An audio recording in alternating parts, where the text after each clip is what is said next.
你发现他这个人白天的注意力不集中，比较容易全身紧绷，或是比较容易暴怒，或是对很多事情不耐烦，或是他发现他身体的症状出现一些疱疹啊、眼睛的一些虹膜炎等等，你就会发现他压力过大，导致他的自律神经失调，可能就会给他诊断为失眠症。睡眠是所有问题里面的一个环节，而这个环节要解是需要有健康生活习惯。一个人最后老了，生活的品质就是你的惯性习惯决定你以后未来的人生。所以这也是为什么每一个人老了必须自己去承担自己所有的业力。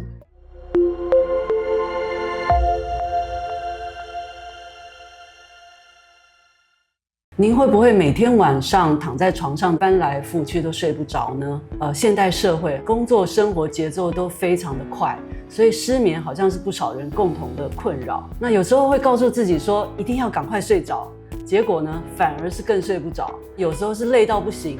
可是呢却没有办法很快速的入眠。现在越来越多的医学报道都说，长期的失眠可能会对于身心造成非常负面的影响。今天我们就来请教身心精神科的专家施延安医师，我们到底要怎么样可以睡个好觉呢？施医师您好。你好。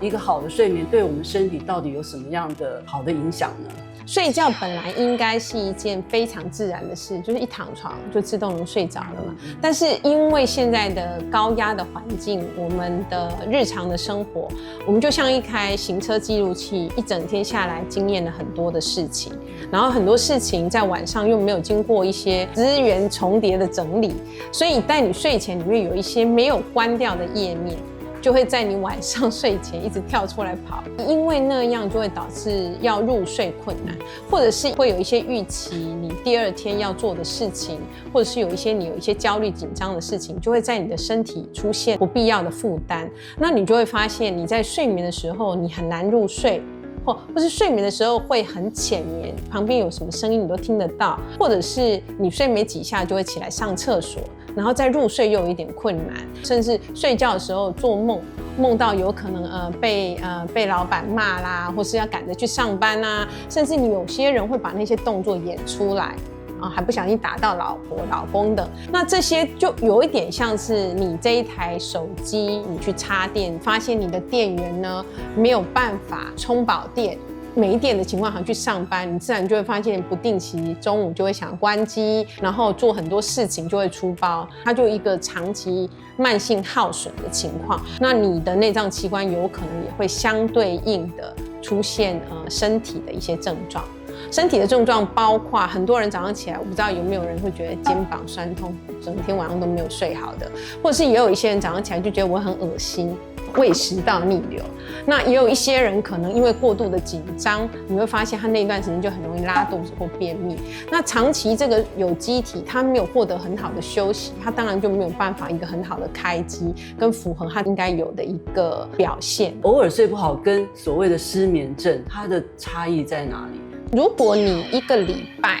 偶尔一天睡不好，或是一个月有1-2天睡不好，那是很正常的，因为毕竟我明天要考试，我今天晚上就很焦虑了。虽然在医学上面来讲，希望每一个人都是起码睡满5到8小时是比较稳定的，但整体睡眠好不好是要看你第二天你有没有感觉被 refresh。平常工作很累，但是你6日又睡了一下就可以补充了，那你这样子大部分还是可以过日子。但如果有一段时间他的工作压力大，或是遇到一些你无法面临的一些困扰，或是身体的问题，你要有一些人晚上会夜咳啊，或是他身体的毛病，或是夜尿啊，有很多导致于坐骨神经痛晚上腰痛啊，或是等等，都会导致于他长期属于失眠的睡眠不足的状态，超过1个月以上，你发现他这个人白天的注意力不集中，比较容易全身紧绷，或是比较容易暴怒，或是对很多事情不耐烦或是他发现他身体的症状出现一些有的没的，甚至有的人就可能容易生一些嘴唇的疱疹啊，皮肤就特别容易痒啊，或是有一些身体奇奇怪怪的病出现，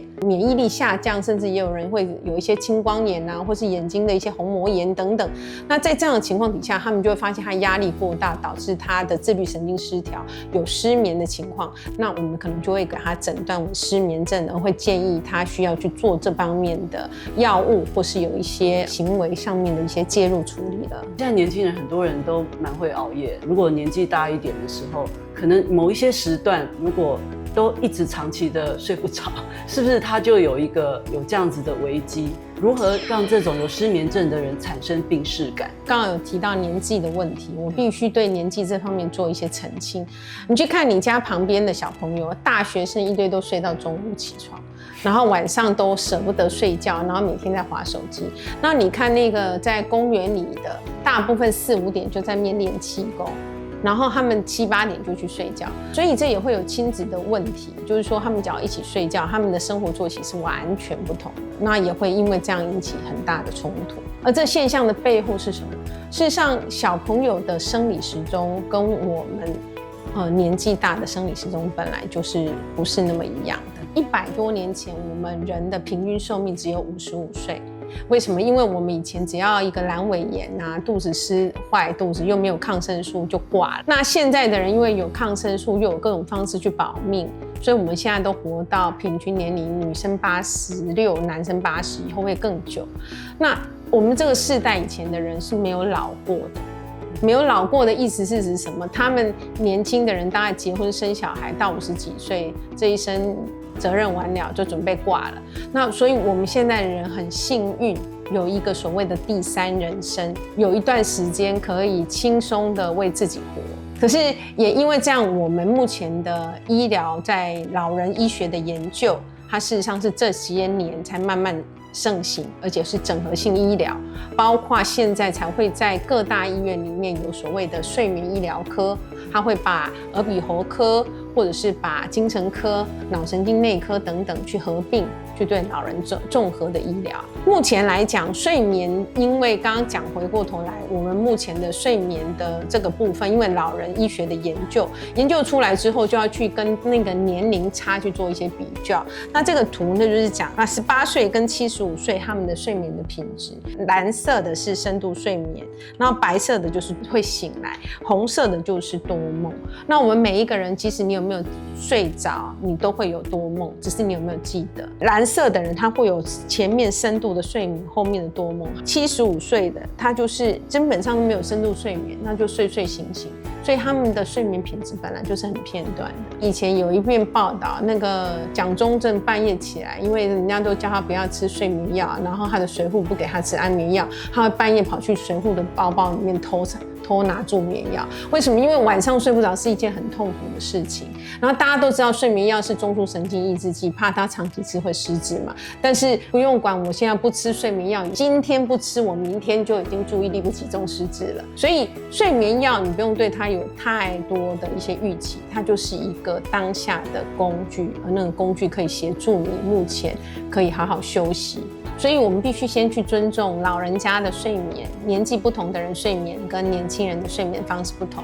那这样子，起码我们会去尊重在家里不会有家庭纠纷。这是第一件。那第二件是因为大部分的人，年轻的人都是我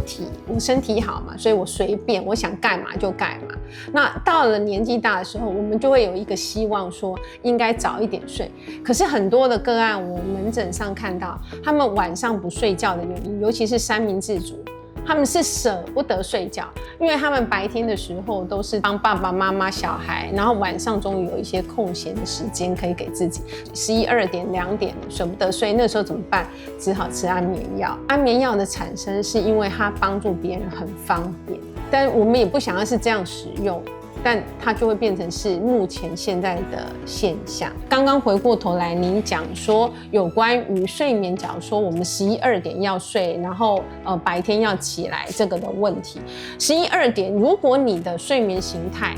刚好是8、9点就想睡了，那你就8、9点去睡。那如果到3、4点就醒了，你如果觉得那样子的充电可以协助你去过你的这一生，那你就是这样去处理。但是如果对于你而言，你是11、2点才睡，中医里面一般会认为10点就要去睡，因为那是肝经在走的时间，他认为你的内脏器官可以有比较好的修复。但我一直都认为标准做法都没有符合这个人他本身的意愿，想要怎么样去处理才是重要的。因为只要让他感觉他是自然然的，他的身体可以获得修复的，而他可以运作他目前的原则，我觉得这个还是比较重要的。医生，你刚刚有提到就是药物的问题嘛，就是说像我妈妈她也是每天都要吃，可是她又会很担心说她已经吃很多慢性药，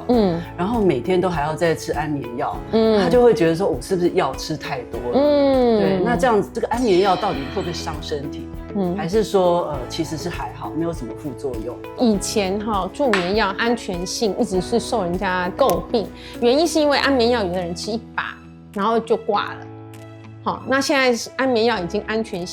全到你今天有时候吃10几颗20颗去洗个胃，可是事实上回来也没什么样的问题。为什么？就是因为要避免有人拿安眠药去自杀。以失眠来讲，失眠的原因就是因为有分没有办法关机，或者是他中途容易醒，然后或者是他后期比较容易多梦。那更常见的是失眠，它只是一个症状，而这个症状象征的有可能他是因为有焦虑、有忧郁，或是他有一些没有办法放下来的事，或是他因为身体的问题。所以有时候在调安眠药的时候，它不是只是单线调，它有可能是给抗焦虑的药，有可能是写开关机的药。你就像一台电脑，你没有办法关机，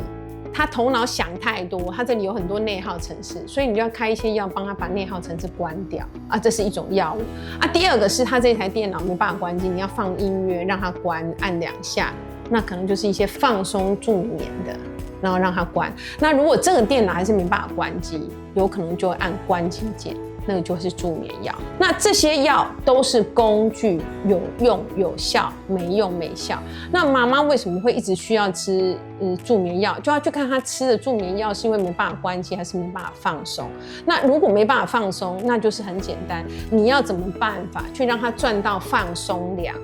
而那个放松粮可以抵消这一个放松的药，她当然就可以睡觉了。就像我之前去练一个返老还童功，我那时候返老还童功是一位老先生介绍我去的。那他当时就是他因为拼经济，每天吃1颗助眠药，吃了快20-30年，然后他就去练返老还童功，他认真的练了6个月，然后每天去练6个小时，最后他这颗药也减掉了。因为你需要有一个逆向的方式才能达到这样的效果。因为你毕竟要有逆龄的这个东西，但是如果有一个个案，他已经每天都躺床啊，每天都没有办法去做别的事，那你能做的是什么？那当然安眠药是一个很好的选择，因为它是一个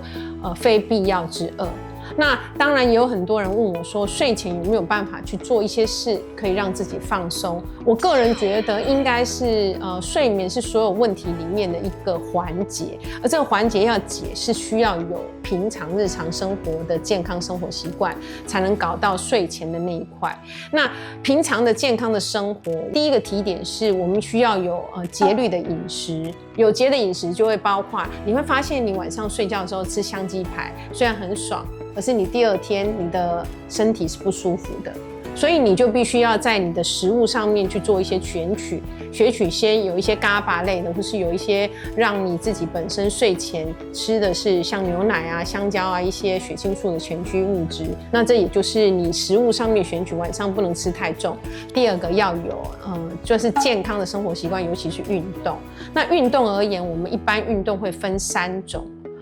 运动，一种是有氧，一种是无氧，一种是养生。有氧的意思是指心肺活量要有的，所以你要去跑步，有氧舞蹈，让它有一点喘，维持个20分钟。无氧对于年纪大的人是更需要去做一些重训，让你的某一些肌肉是变有的。第3个很重要的就是练习养生，跟你的自律神经的调节，就是你们目前在练，不管返老还童功或是任何气功是瑜伽，它都是借由吐纳跟一些体位法协助你去养生，而这3个都需要去顾全，才会是让你的身体是健康的。所以这些是在你平常日常生活可以有一个调节，调节完之后再来讲睡前我们能够做的睡前仪式行为，就是我们今天发生了一整天的事情，我们是不是需要有关机的动作？第1个要环境的设置，你要让你的光线变稍微有点暗，预备让你的心理感觉它是准备要睡觉的。然后第2个，你可能也可以放一些轻音乐，阿法波的，网络上一堆都在讲睡觉的音乐，就是要让它是比较属于一些舒慢波比较慢的。那你放了那个音乐，你立刻你的空间感就会感觉是非常舒缓的。那你让光线，然后音乐都让你有一个感觉设备，我准备要睡觉了。有一些人他们可能有人会去静心、冥想、拉筋。拉个20分钟的筋，那网络上也有很多教你怎么拉筋的训练。那你睡前有一些这样仪式的行为，花个20-30分钟，你会让你自己预备你要睡觉。很多人都是3C 产品，就是可能透过追剧啊，或者是看新闻啊，或者是什么，就是他还是透过手机，可是3C 的蓝光好像是对于眼睛是一直有刺激的，反而是会让你比较睡不着觉。那真的是这样子吗？这就是我们现在人的苦处，因为工作压力太大，你回家只想要抒压嘛。大家知道标准的怎么对待自己健康的法则，但你自己真的会去这样做，那就很难。那最后就是我们不希望我们白天认真赚钱，晚上养医生，然后养身心科医生，养复健科医生，因为每天滑手机都会脖子不舒服。如果不想要走这些循环，就是必须自己要有自律的人生。所以一个人最后老了，生活的品质就是你的惯性习惯决定你以后未来的人生，而这个是我们没有办法教育的，我们只能跟你讲这样，但是要怎么做是看每一个人。所以这也是为什么每一个人老了必须自己去承担自己所有的业力，而那些业力是什么？就是你自己累积下来的东西。祝福大家能够有新的发现，也愿意为自己做正确的决定，然后要努力去执行。面对失眠的问题，有这么多的学问跟细节要去注意，可是最重要的还是自己要面对自己的业力。好，谢谢施医师，感谢你。谢谢。